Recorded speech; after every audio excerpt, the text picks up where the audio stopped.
معاكم روني مجدي، ودي حلقه جديده من انعكاس. مساء الخير عليكم سيداتي. ايوه زي ما سمعتوا كده، وده مش علشان ان انا متحيزه للمراه بس، ده كمان علشان احنا النهارده هنتكلم كلام مش هيعجبكم ايها الرجال، وهتقولوا ان انا بحرض الستات، وكمان هتفهموني غلط، بس ما علينا. طب اقول لكم على حاجه، بدل ما اقول الحلقه دي للسيدات فقط، ايه رايكم تتفرجوا معانا وتحطوا نفسكم ولو ل10 دقايق اللي هي مده حلقتنا مكان الست المطلقه؟ ايوه الله ينور عليك، بتفهمها وهي طايره. الراجل المصري ده اصله مش سهل، ده اذكى راجل واحن راجل واشيك راجل واجمل راجل في العالم. مشوها احن واشيك، ما تزعلوش والله بهزر معاكم. حلقتنا النهارده هنتكلم فيها عن الطلاق، عن حياه ومعاناه واولاد الست المطلقه، بس بعد الفاصل.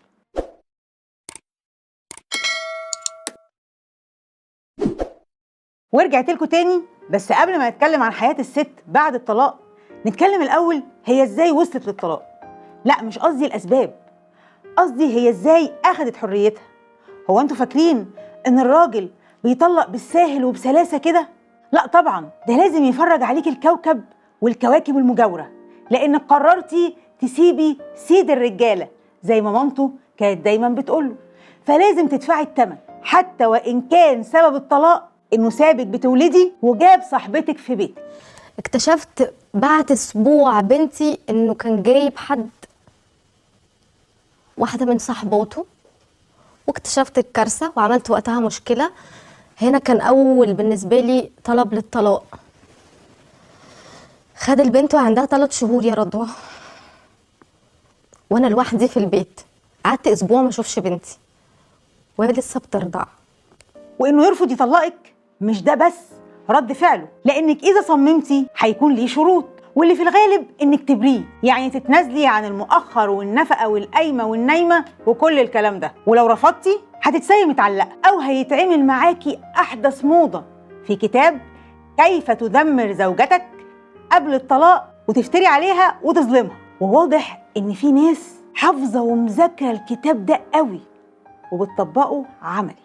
قررت ان انا اتطلق وكده، هم رفضوا، قالوا احنا مش هنطلقك، يعني مش هينفع نطلقك، احنا ما بنطلقش. فضلت قاعده، هم يكلموني عايزين يرجعوني، انا رافضه. بعد كده ابتدى يبعت لي بقى الفاظ على الواتساب. بعد كده راح بابا بعت صوره ليا، كانت معايا على تليفونه انا وتاليا بنتي، هو قاطع تاليا من الصوره. بعد كده راح لقيته بعت كل الصوره بتاعتي دي، بعتها على كل الاكونتات اللي عندي، وكاتب تهديدات تحت الصورة اللي بيبعتها: انتظروني كل يوم صورة بقميص نوم شكل.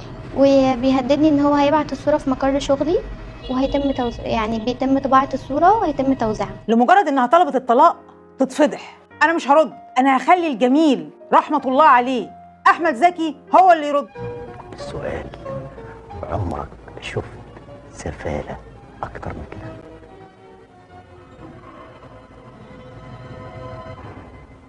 بصراحة لا يا فندم. ايوه دي الاجابة الصح. ميثاق غليظ، ده الوصف اللي ربنا سبحانه وتعالى وصفه للجواز. ومش هقولك مودة ورحمة اللي كلنا بنرددهم من على اللسان وبس، لكن هقولك انه غليظ، يعني قوي متين صلب، وقوته زي ما الشيخ الشعراوي قال جاية من السمعة والشرف والعرض. ويا رب الأستاذ اللي نهش عرض مراته وفضحها وصورها وفرج الناس عليها يكون عرف مدى الجريمة اللي عملها في حق الست دي وفي حق المولى عز وجل واللي أمرنا بيه.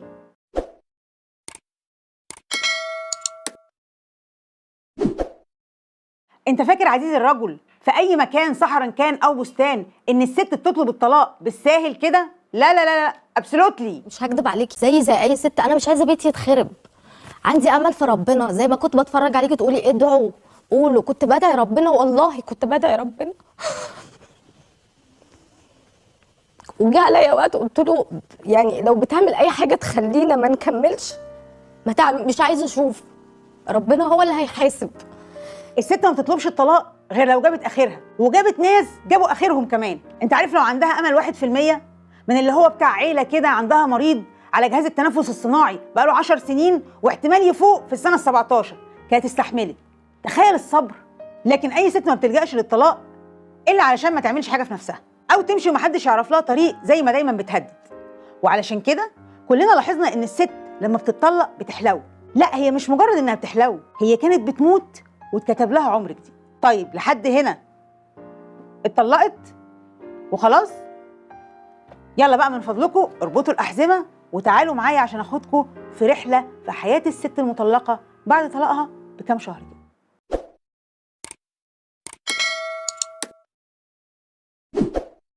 مرحبا بك عزيزي المشاهد في رحلة مكوكية في حياة الست المطلقة في البلاد العربية. مبدئيا كده هي مظلومة من المجتمع كله. لا، مش هنعمل فيها ضحايا، وهثبت لك. هات ورقة وقلم واكتب ورايا يا سيدي الكل على رأي الشيف شربين وانت هتفهم.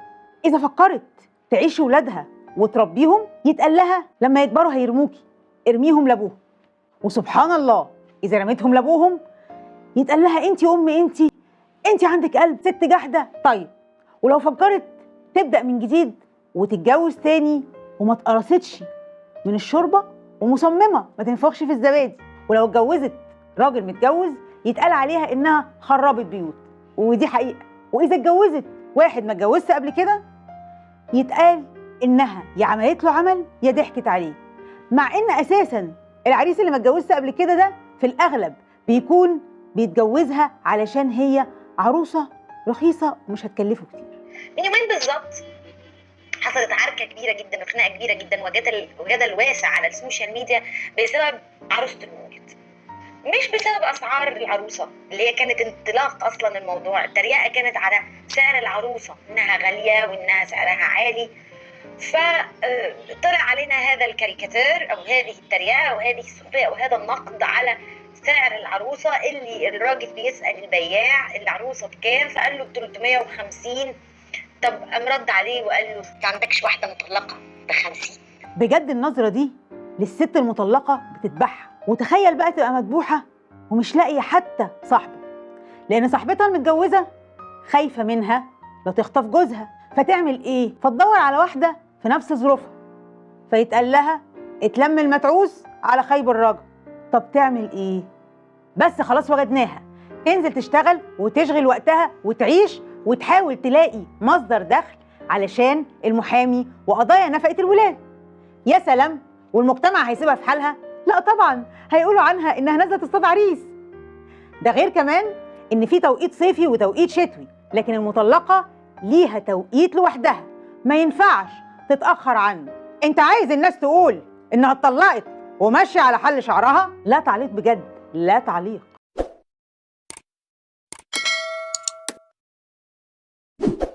طب تفتكروا اللي عمل كل ده مع طليقته اللي كانت في يوم من الايام مراته ام ولاده هيعمل ايه بقى مع ولاده؟ هتقولي لا كفايه افتري على الرجاله، دول طيبين. يا حرام، هم طيبين وهيعرفوا يفرقوا بين الصح والغلط، ولا بيعرفوا يفرقوا ولا حاجه، ولا بيصرفوا قرش على ولادهم، وما بيفكروش يشوفوهم بالسنين، ودول جزائهم عند ربهم كبير قوي قد قسوة قلوبهم، إلا من رحم ربي. كفى بالمرء إثما أن يضيع من يعول. ولما سيدنا النبي يقول كفى بالمرء إثما، يعني إذن المعصية دي والجريمة دي أكبر من الزنا وأكبر من السرقة وأكبر من كل الجرائم الموجودة اللي احنا نعرفها. كفاية عليك بقى كده يا أخويا، هتخش النار إن شاء الله. هل هم مطالبين يصرفوا على الولد ويطنشوا خلاص، ولا لازم يجيبوا حق الولد من أبوه؟ طبعا إذا كان في إجراءات قانونية ياخدوها، بس يفتحوا باب للصلح أو يفتحوا باب للكلام أو للتفاوضات حتى على الأقل عشان الطفل. لكن لو ما فيش فايدة يروحوا يجيبوا حقهم القانوني. طيب. مش عارفين يجيبوا حقهم القانوني، الطفل لازم ينصرف عليه. هنا الأب في حكم السفيه، وما دام في حكم السفيه تسقط ولايته، وما دام تسقط ولايته إذا تنتقل الولاية للأم فورا، يبقى هي المسؤولة عن ذلك.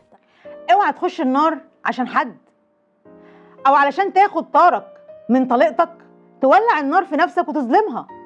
لا مش بأفور، ولادك هم نفسك، بنت كانت أو ولد، دول حتة منك بعيد عن أي خلاف.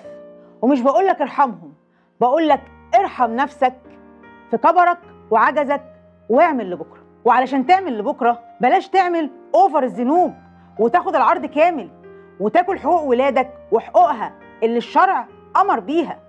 هو انت فاكر ان المؤخر ده للوي الدراع عند الطلاق؟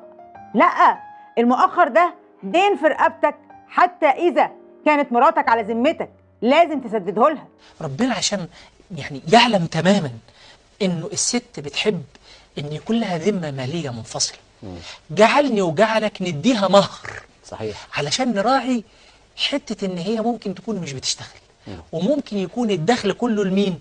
للسيد افندي، فما يديهاش فلوس، ممكن يبقى كده وده غلط. فراعي الجانب ده واديها المهر بتاعها عشان تستمتع بان هي مالكه. برضو عشان نوصل للناس فكرة المهر، هو المقصود به المهر والمؤخر. صحيح. صحيح يا دكتور؟ المقدم والمؤخر. المقدم والمؤخر، يعني فكرة المؤخر ان هو بعد الطلاق تبقى تاخده، لا هو المفروض المهر ده بيدفع منه مقدما كذا ومؤخرا كذا، ومؤخرا حسب ده الاتفاق. لا يشترط الطلاق، يعني لا المفروض تاخده وهي زوجته.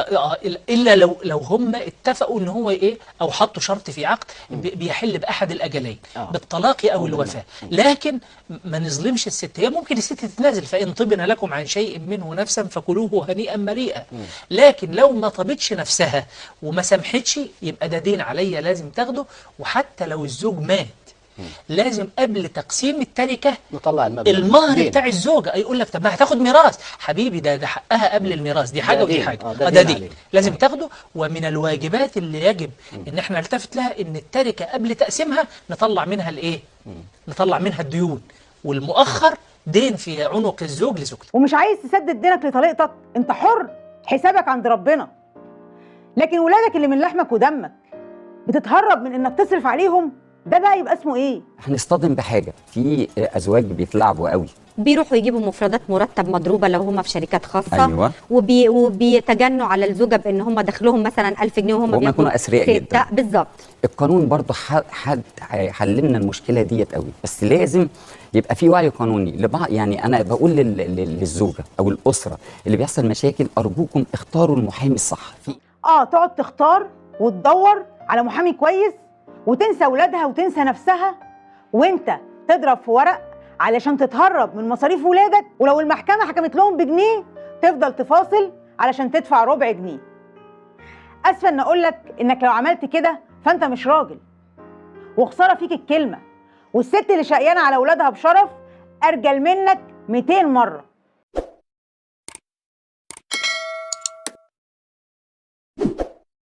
اما بقى عن قصة الطلاق الاصعب والاكثر قسوة، واللي بيكون فيها الراجل بيطلق الست من غير ما بينشف ريقها، وطبعا ده على غير العاده، وده بيكون لانه بيطلقها ويرميها حرفيا في اصعب مراحل وازمات حياتها، وده بيكون بسبب مرضها. تخيل كده ان مراتك ام ولادك تطلقها وترميها علشان مريضه. لا، ومش اي مرض. عمركم شفتوا قسوه كده؟ اغلب المطلقات اللي قابلناهم اثناء شغلنا في المبادره كان الطلاق تم بسبب ان هي اصيبت بالسرطان. زي ما شفتوا كده، رجاله بتسيب ستاتها علشان جالها السرطان. يعني بيسيبها في عز الالم، في عز الوجع، في عز المحنه، في اكتر وقت هي محتاجه له فيه، بخسه غير مسبوقه، وفي صدمه باينه في كلام كل ست هتشوفوها دلوقتي، وفي عينيها سؤال واحد بس: ليه انا؟ عملت ايه؟ هو اللي حصل لي ده كان ذنبي؟ ولولا كرامتها كانت تقول له: ارجوك بلاش تطلع وحش قوي كده وخليك معايا. ابو الولاد دي بلغته طبعا وقلت له الدكتور قال لي ان عندي كانسر ولازم اشيل صدري كله في خلال 4 ايام، فما اعرفش بقى الحاله هتبقى ايه بعد كده. اللي هو بص لي كده قال لي ازاي؟ قلت له هو قال كده بالتحاليل النتيجه اللي انا عملتها هو قال كده. راح رد عليا وقال لي يعني معنى كده انت هتموتي؟ رحت بصيت له كده باستغراب، يعني اللي هو انا حتى لو هموت يعني انا ممكن ما اموتش من المرض، بس كلامك ممكن يموتني. يعني خدت استمارة 6 طلقني بعد علقة موت زي الفل. كان نفسي يقف جنبي، يعني كنت حتى متخيلة انه ممكن اصعب عليه. شفتوا كلام الستات ده فاق مرحلة الألم والوجع ازاي؟ شفتوا الست المحاربة دي لما قالت أنا ممكن ما اموتش من المرض بس كلامك يموتني؟ فعلا القسوة والتخلي والكلمة اللي زي الرصاص بتموت. وكمان الأصعب لما الست قالت كان نفسي أصعب عليه وما يسيبنيش، وطلقها وما صعبتش عليه، وكل اللي اقدر اقوله ارحموا من في الارض يرحمكم من في السماء. وفي النهايه هوجه كلامي لكل راجل، الست اللي انت وهي ما كملتوش مع بعض دي مش عدوتك، وفي النهايه دي اسم ونصيب. اوعى العند معاها ينسيك مسؤوليه ولادك. ايه لو وقفت جنبهم دلوقتي هيبقوا سندك لما تكبر، ولو ما وقفتش جنبهم بكره تعجز وتحتاج لهم هتلاقيهم قافلين الباب قدام عينيك. اخسر مراتك وطلقها، انت حر، بس ما تخسرش دنيتك واخرتك. عمر ما ربنا هيكرم حد رمى ولاده. بيديكوا فرص يمكن ترجعوا، بس اذا ما رجعتوش ما تندموش.